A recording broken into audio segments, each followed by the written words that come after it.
It was an ordinary Tuesday morning on the set of Live with Kelly and Mark, if such a thing as ordinary existed in the chaotic world of live television. The air in the studio buzzed with caffeine, cameras, and a few too many egos.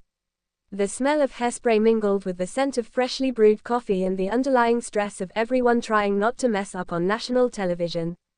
Mark Consuelos strolled onto the set, looking especially energized. He had a gleam in his eye and a cup of Cuban espresso in his hand, a dangerous combination. He was dressed sharply, his hair meticulously sculpted, his jaw clenched with purpose. And then, he saw it. There, perched on a ladder fiddling with a Fresnel light, was a man wearing what Mark considered the worst possible provocation, a Boston Red Sox jersey. A vintage Red Sox jersey. Is that a Nomar Garcia Parra jersey? Mark asked, his voice rising an octave. The lighting guy, Trevor, looked down, confused but unbothered. Yeah, got it from my dad. Vintage. Why? Mark's eyes narrowed. You're wearing that here, in this studio, where Yankees fans walk the earth. Trevor shrugged. I like the Red Sox. You got beef with the Sox. That was it. Mark Consuelos, otherwise a fairly composed man unless a competitive board game or family Pictionary was involved, went off. Let me tell you something, he began, putting his espresso down and rolling up the sleeves of his $300 shirt.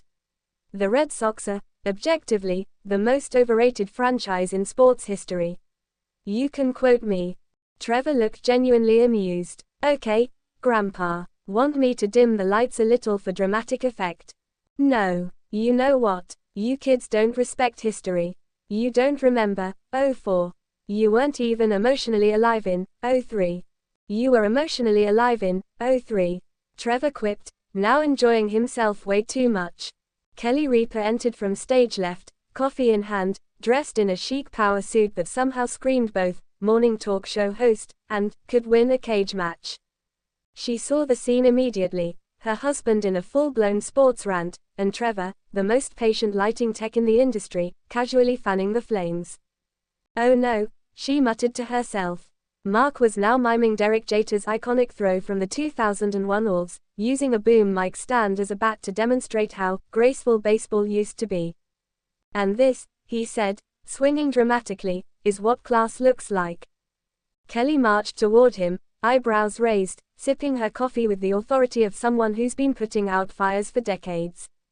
Mark, she said, in the tone usually reserved for when their teenage kids were about to post something dumb online, shut up. Mark paused mid-swing. What? Shut up, she repeated, slower this time, like a kindergarten teacher explaining gravity to a particularly enthusiastic toddler. You are arguing with the lighting guy about a baseball jersey before we've even done the warm-up dance. Do you hear yourself? Mark looked around. A few production assistants had stopped pretending to type and were openly watching the drama unfold. A camera guy had taken out his phone, probably just for personal archival purposes, of course. He started it, Mark mumbled, gesturing toward Trevor like a fourth grader pointing out the kid who brought gum to class. I literally said nothing, bro, Trevor said, still perched on the ladder. I was just out here lighting your good side, which, I might add, is about to become your only side if you keep dissing the Sox. Kelly sighed. She turned to Trevor. Trevor, we appreciate your commitment to historic baseball fashion and your impeccable lighting skills. Please ignore my husband. He has what we call selective New York pride. Trevor grinned. No worries, Kelly, just keeping the lights and the vibes right.